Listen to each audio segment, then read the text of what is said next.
আরে ও সাহেল, উড়ো, তোমার দাদি আইছে। দাদি? হ, বাইরে গিয়ে দেখেও গাছ। এই, এদিকে আসো, এদিকে দাঁড়াও। উনি কে? উনি এখানে কি করে? উনি তোমার দাদিমা। এই তুমি এগুলা কি বলতেছো? তোমার মাথা ঠিক আছে? উনি আমার দাদি কেমন হইতে যাবে? আমার দাদি ছোটবেলায় মারা গেছে। উনি আমার দাদি না, উনি অন্য কেউ হবে।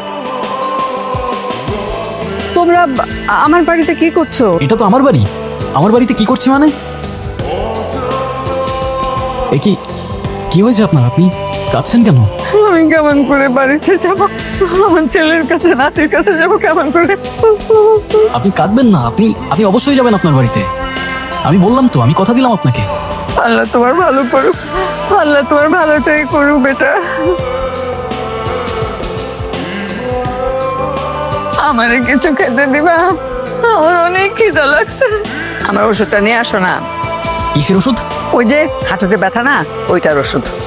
আচ্ছা, আমি এনে দিচ্ছি। হসপিটাল থেকে আইছি। আমার কাছে দাদা কিছু না থাকলে বাইরে যাস কেন? দেখছেন ম্যাডাম, কত বেয়াদব পোলাপেনেরা, শিক্ষা দীক্ষা কিচ্ছু নাই। রাস্তায় কেউ এরকম করে? ছোট ছোট বাচ্চারা এদিক দিয়ে স্কুলে যায়, এদেরকে দেখে ওরা কি শিখবে? না, এরা বদলাবে না। আরে কি করলেন এটা? এই ভেজা কাপড় নিয়ে আমি এখন রাইড কিভাবে করব? কেন, ব্যাগে এক্সট্রা কাপড় নাই? বের করে পরে নেন এখানে। মাথা ঠিক আছে আপনার? এই রাস্তার মধ্যে এখন আমি কাপড় পাল্টাবো? এখানে লেডিস আছে, দেখেন না? আমার মান সম্মান খাইতে চান নাকি? ও আচ্ছা, আপনার আবার মান সম্মানও আছে? আর একটু আগে যে নিজের প্যান্টের চেইন খুলে রাস্তাটাকে নিজের প্রাইভেট ওয়াশরুম বানায় ফেললেন, হ্যাঁ?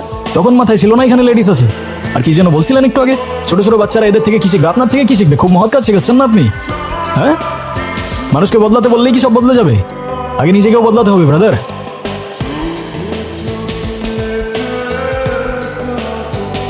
এই যে আমি আপনার জন্য ওষুধ নিয়ে আসছি, একটা খেয়ে দেখেন।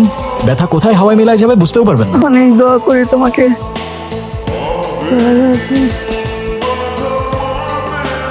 তুমি হঠাৎ এখানে? তুমি হয়তো ভুলে গেছো, তোমার ঠিক পাশের বাড়িটাই আমাদের। আর একজন প্রতিবেশী তো আরেকজন প্রতিবেশীদের বাড়িতে আসতেই পারে। যাই হোক, গতকাল বাইকওয়ালার সাথে যেটা করলাম সেটা দেখে কিন্তু আমি ইমপ্রেসড। তোমার দাদিও কিন্তু ভালো মানুষ, আর তোমার দাদির দিকে কিন্তু খেয়াল রাখবা। তোমার দাদি কিন্তু অসুস্থ, ওনার ডিমেনশিয়া, সাইকোপ্যাথিক ডিপ্রেশন, সিজোএফেক্টিভ ডিসঅর্ডার আছে। মানে? মানে এটা হচ্ছে এমন একটি রোগ যে মানুষ ধীরে ধীরে বাস্তবতার কল্পনার মধ্যে পার্থক্য করতে পারে না। সে মনে করে তার পাশে কেউ আছে, তার সাথে কেউ কথা বলছে, অথচ কেউ থাকে না। সে কখনো হাসে, কখনো কাঁদে, কখনো ভয় পায়, আবার কখনো সে এটাই ভুলে যায় সে আসলে কে। আমার ধারণা উনি এমন কোথাও ছিলেন যেখানে তার আপনজন বলতে কেউ ছিল না। দীর্ঘ সময় একা থাকার কারণে উনি যাদেরকে হারিয়েছেন তাদেরকে কল্পনায় ফিরিয়ে আনেন। এটা সাইকোপ্যাথিক ডিপ্রেশন আর ডিমেনশিয়া মিলে এক জটিল মানসিক রোগ, যেটাকে সিজোএফেক্টিভ ডিসঅর্ডার বলে। আমাদের এখানে কেন ডেকেছ? আমি তো ঠিক বুঝলাম না। ওনাকে চিনতে পেরেছো বাবা? তোমার মা। আমার কোনো মা নেই।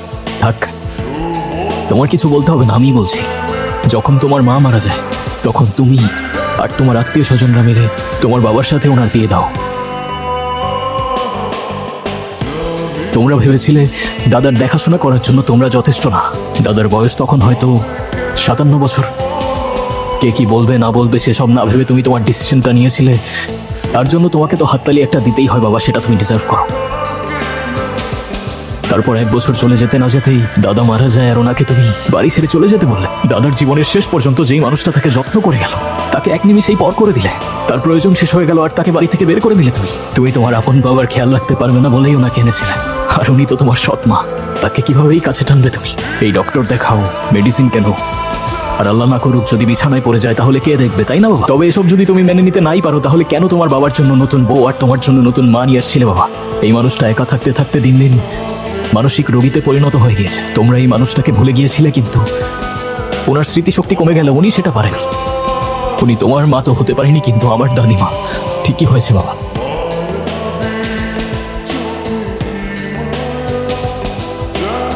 মা, গো, তুমি আমার ছেলে